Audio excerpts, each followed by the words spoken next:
Slip डिस्कचा problem एवढा severe आहे आपण सांगतच आहोत, पण त्याच्या पुढचा भाग म्हणजे पॅराप्लेजिया.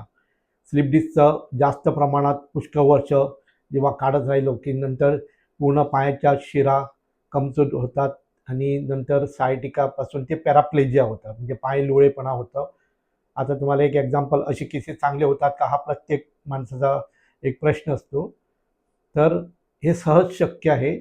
जर पॅराप्लेजिया झाल्यानंतर लगेच आमच्याकडे आले तो चांगला व्हायला काही वेळ लागत नाहीये. पण प्रत्यक्षात तुम्हाला एक एक्झाम्पल देतो. आमच्याकडे आता एक केस आणली आहे, ती 20 वर्ष स्लिप डिस्कमुळे हाल काढत आहे आणि साधारण 20-20, 40-40 गोळ्या दिवसाला घेतो आणि गेली 10 वर्ष पूर्ण बेडवर आहे. त्याला काहीच करायला जमत नाही. पायाची ताकद, ब्लड सर्क्युलेशन सर्व प्रॉब्लेम झाले. अशा कंडिशनमध्ये त्याला इथं घेऊन आले होते. त्याला उभं ठेवलं तर तो खाली पडत होता. पायात ताकद नाही, अशा परिस्थितीत त्याला घेऊन आले होते. त्यांनी म्हटलं की डॉक्टर, आम्ही आशा सोडली, काहीच होत नाही, सर्व करून झालंय. डॉक्टरने तर पूर्ण हात वरती केलेत आणि त्यामुळे तो आज गेली 10 वर्ष बेडवर आहे आणि त्याच्यात 20-20 गोळ्या दिवसाला 40 गोळ्या घेतोय. तर काही शक्य आहे का? तर म्हटलं का नाही, करून बघा ना, मी करू शकतो ट्रीटमेंट.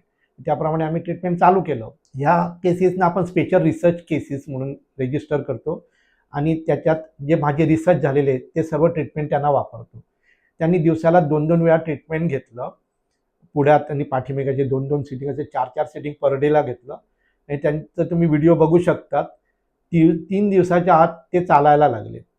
चालता चालता आज 8 ते 10 सिटिंग झाले. म्हणजे 10 दिवस ट्रीटमेंट झालं नाही अजून, पण त्यांचं जवळजवळ बॉडी जी पूर्ण बेडवर होती ती आज तो चालू शकतो, घरात फिरतोय आणि त्याचं सर्क्युलेशन, पाय वगैरे सर्व सुजले होते ते सर्व आता बारीक व्हायला लागले.